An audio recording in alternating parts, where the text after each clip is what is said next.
Hi guys, എല്ലാവരും സുഖമായിട്ടിരിക്കുമല്ലേ? ഞങ്ങളും ഇവിടെ സുഖമായിട്ടിരിക്കുന്നു. അപ്പോൾ ഇന്നത്തെ വീഡിയോ എന്താണെന്ന് വെച്ചിട്ടുണ്ടെങ്കിൽ ചെറിയൊരു ഔട്ടിംഗ് ആണ് ഇന്നത്തെ ഒരു വീഡിയോ. അപ്പോൾ നമ്മൾ എങ്ങോട്ടാണ് പോകുന്നതെന്ന് വെച്ചിട്ടുണ്ടെങ്കിൽ വിലങ്ങൻ കുന്ന് എന്ന് പറഞ്ഞിട്ടൊരു സ്പോട്ടിലോട്ടാണ്. അപ്പോൾ തൃശ്ശൂർ ജില്ലയിലാട്ടോ ഈ ഒരു സ്ഥലം വരുന്നത്. ആൻഡ് നമ്മളിപ്പോൾ താമസിക്കുന്ന ഏരിയയിൽ നിന്ന് തൊട്ടടുത്ത് കൂടിയാട്ടോ ഈ ഒരു സ്ഥലം. അപ്പോൾ നമ്മളവിടെ എത്തി ടിക്കറ്റ് കാര്യങ്ങളൊക്കെ എടുത്തു. പിന്നെ എന്താണെന്ന് വെച്ചിട്ടുണ്ടെങ്കിൽ ഇവിടെ ഗൂഗിൾ പേ കാര്യങ്ങളൊന്നുമില്ല, നമ്മുടെ കയ്യിൽ റെഡി ക്യാഷ് ഉണ്ടായിരിക്കണം.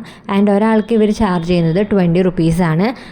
അതേപോലെ തന്നെ എക്സ്ട്രാ പാർക്കിംഗ് ഫീസ് കാര്യങ്ങൾ വരുന്നുണ്ട്. നമ്മൾ ബൈക്കിനാണ് പോയിട്ടുണ്ടായിരുന്നത്, അതുകൊണ്ട് തന്നെ 10 റുപ്പീസാണ് പാർക്കിംഗ് ഫീസ് ചാർജ് ചെയ്തിട്ടുണ്ടായിരുന്നത്. അപ്പോൾ ഈ ഒരു സ്പോട്ട് എന്ന് പറയുന്നത് എല്ലാവർക്കും ആപ്റ്റായിട്ടുള്ളൊരു സ്പോട്ടാണ്. അതായത് നമ്മളെപ്പോലുള്ളവർക്കാണെങ്കിൽ നടക്കാനും കുറച്ച് ടൈം സ്പെൻഡ് ചെയ്യാനും അതുപോലെ തന്നെ കുറച്ച് ഫോട്ടോസും കാര്യങ്ങളും എടുക്കാനാണെങ്കിലും വ്യൂ പോയിൻ്റ് കാണാനാണെങ്കിലും നല്ലൊരു സ്പോട്ടാണ്. അതേപോലെ തന്നെ പിള്ളേർക്കാണെങ്കിലും കുറച്ച് കളിക്കാനുള്ള ഒരു പാർക്ക് ഏരിയ സെറ്റ് ചെയ്തിട്ടുണ്ട്. പിന്നെ ഇതിൻ്റെ ടൈമിംഗ് എന്ന് പറയുന്നത് 9 AM to 6 PM ആണ് ടൈമിങ് കാര്യങ്ങളൊക്കെ വരുന്നത്. പിന്നെ അവിടെ ഇങ്ങനെ കുറേ കാര്യങ്ങളൊക്കെ സെറ്റ് ചെയ്ത് വെച്ചിട്ടുണ്ട് കേട്ടോ. ഇതൊക്കെ നല്ല രസമുണ്ടായിരുന്നു കാണാനായിട്ട്. അപ്പോൾ അതിൻ്റെയൊക്കെ ചോട്ടിൽ നമ്മൾ കുറച്ച് നേരം നിന്ന് ഇതൊക്കെ കണ്ടിങ്ങനെ കുറേ സംസാരിച്ചൊക്കെ ഇരുന്നു. അതിന് ശേഷം നമ്മൾ ടോപ്പിലോട്ട് പോയിട്ടുണ്ടായിരുന്നു. ഇതാണ് വ്യൂ പോയിൻ്റ് കാണുന്ന ഏരിയ. അപ്പോൾ ഇവിടെ നിന്ന് കുറച്ച് നേരം സ്പെൻഡ് ചെയ്തു.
അപ്പോൾ അതിനുശേഷം നമ്മളൊരു റെസ്റ്റോറൻറ്റിൽ കയറി ചായയും ഒരു പ്ലേറ്റ് ഷവർമയും ഓർഡർ ചെയ്തു. അതൊക്കെ കഴിച്ച് നമ്മൾ നേരെ വീട്ടിലോട്ട് പോയിട്ടുണ്ടായിരുന്നു. അപ്പോൾ ഇന്നത്തെ വീഡിയോ ഇത്രയുള്ള. വീഡിയോ ഇഷ്ടപ്പെട്ടിട്ടുണ്ടെങ്കിൽ ലൈക്ക് ചെയ്യുക, ഷെയർ ചെയ്യുക, സബ്സ്ക്രൈബ് ചെയ്യുക. അടുത്തൊരു വീഡിയോ ആയിട്ട് കാണുന്നവരെയും ബൈ ഫ്രണ്ട്സ്.